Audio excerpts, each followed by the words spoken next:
এই আমাদের খুব সর্বনাশ করছে।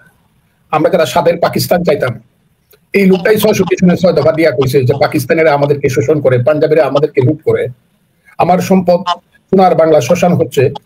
এই লোকটাই আমাদের মুখে ভাষা দিল, তুমি কি আমি কে, বাঙালি বাঙালি, তোমার আমার ঠিকানা পদ্মা মেঘনা যমুনা, রক্ত সূর্য উঠেছে। আমি কথাগুলো বলছি বাড়ির ব্যাপার, বীর বাঙালি থেকেছে।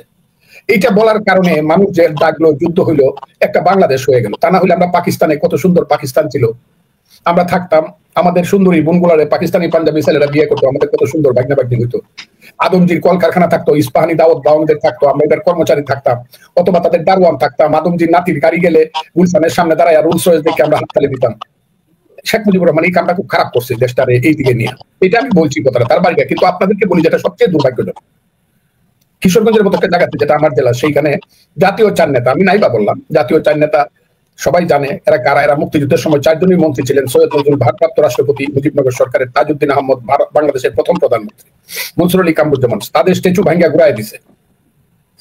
আর সবচেয়ে দুর্ভাগ্যজনক হলো এর সঙ্গে সঙ্গে তারা 7 জনকে বীর শ্রেষ্ঠ, তাদের স্কাল্পচার গুলো, ভাস্কর্য গুলো ভাঙ্গা চুরমার করে দিচ্ছে।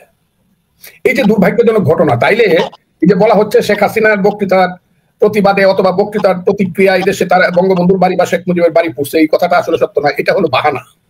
আসল কথাটা হলো এই বাহানাটাকে সম্বল করে মুক্তিযুদ্ধের সমস্ত চিহ্নকে দেশ থেকে উৎখাত করে দেওয়াই হলো তাদের আসল উদ্দেশ্য।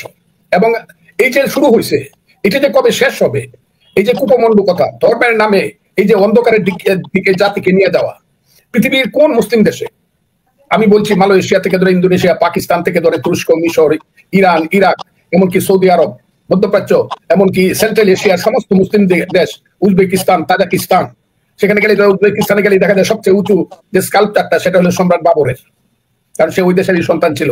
সারা পৃথিবীতে মুসলিম দেশে ভাস্কর্য আছে, কেউ তো ভাঙে না। আমরা এত বড়ই মুসলমান হয়ে গেলাম যে ওই দেশ থেকে বেশি আমরা সমস্ত ভাস্কর্য ভেঙে ফেলবো, মূর্তি আর ভাস্কর্যের ডিফারেন্স আমরা বুঝবো না। আমরা কেন এত কুপমণ্ডুক, অজ্ঞান, অধম কেন হইলাম, নরাধম কেন হইলাম, আমরা ভেঙে দিচ্ছি। শুধু তাই না, আমার সবচেয়ে খারাপ লাগছে কালকে মহিলা সমিতিতে যে নাটক হয়, গত 70 বছর পাকিস্তান আমল থেকে যে নাটক হয়, যেটা পৃথিবীতে কন্টেস্ট করে সারা পৃথিবীব্যাপী, বিশেষ করে ভারতবর্ষের শ্রেষ্ঠ নাটকগুলা যে মহিলা সমিতিতে হয়, কালকে একদল লোক গেছে মহিলা সমিতির সমস্ত নাটক বন্ধ করে দিছে।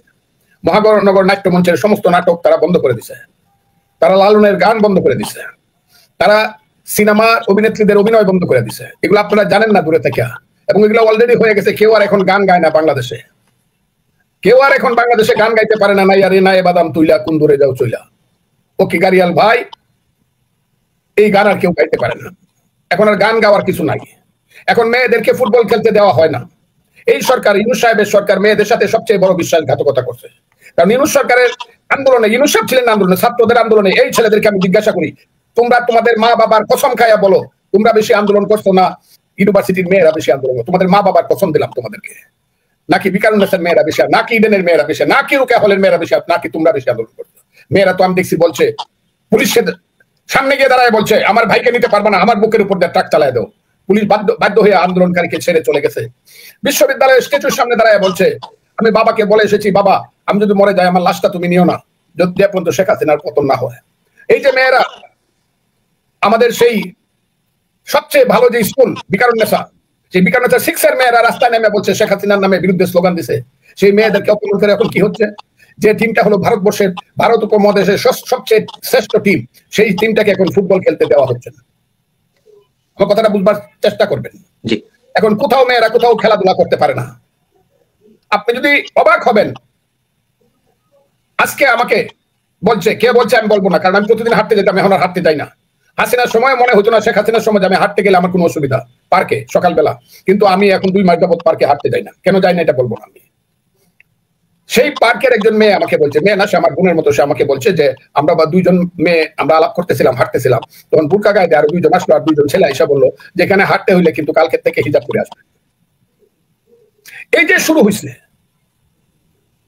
যে ফুটবল খেলতে দিবে না, নাটক করতে দিবে না, গান গাইতে দিবে না, লালন অনুষ্ঠান করতে দিবে না, এই যে শুরু হয়েছে, এই যে বিশ্বাসঘাতকতা ইউনূস সরকার করতেছে মেয়েদের সাথে, তার উত্তর কি বাংলাদেশের নারীরা দিবে না, আমাদের মায়েরা বোনেরা দিবে না? আমি তো মা বোনদের মধ্যে কোনো ডিফারেন্স করি না।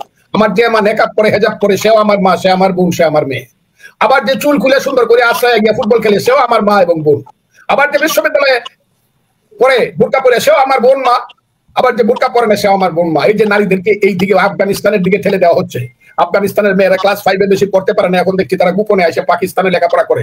এই দেশটা কি এই মধ্যযুগের দিকে নিয়ে যাওয়ার জন্য 5ই আগস্ট হয়েছিল কিনা আমি আন্দোলনকারী সন্তানদেরকে জিজ্ঞাসা করতে চাই।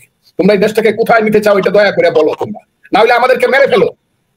তোমরা এসে ব্রাশ ফায়ার করে আমাদেরকে মেরে যাও, তারা এই পৃথিবীতে কেন জন্মগ্রহণ করে যুদ্ধ করে কেন দেশ স্বাধীন করছে। কিন্তু স্যার এই ছাত্ররা যারা এখন নিজেদেরকে সমন্বয়কারী হিসেবে সামনে আছে, এই সমন্বয়কারী ডাজন্ট নেসেসারিলি মিন যে শেখ হাসিনার বিরুদ্ধে যারা আন্দোলন করেছিল ছাত্ররা, সাধারণ জনতা, তাদের এই সকল স্টেপ যেগুলো আমরা কখনো ভাবতেও পারিনি শেখ হাসিনার বিরুদ্ধে আন্দোলনের সময় যে তারা এই এজেন্ডাগুলো নিয়ে আসবে, তাহলে তারা কোন কারণে, কোন সাহসে, কোন যুক্তিতে বলে যে তারা যা বলছে সেটা সকল ছাত্র জনতা? আমি দেখেছি মিডিয়াতে বলা হচ্ছে ছাত্র জনতা 32 নম্বর ভেঙেছে। স্যার, ছাত্র জনতা না, তাদের একটা ফ্রিঞ্জ ফিউ যারা কিনা এই এজেন্ডা নিয়ে আসছে।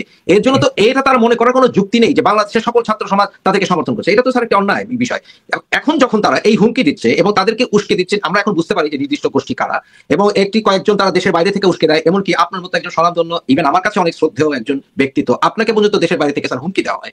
তাহলে এই নেতৃত্বে এদের দ্বারা নির্বাচিত হয়েছে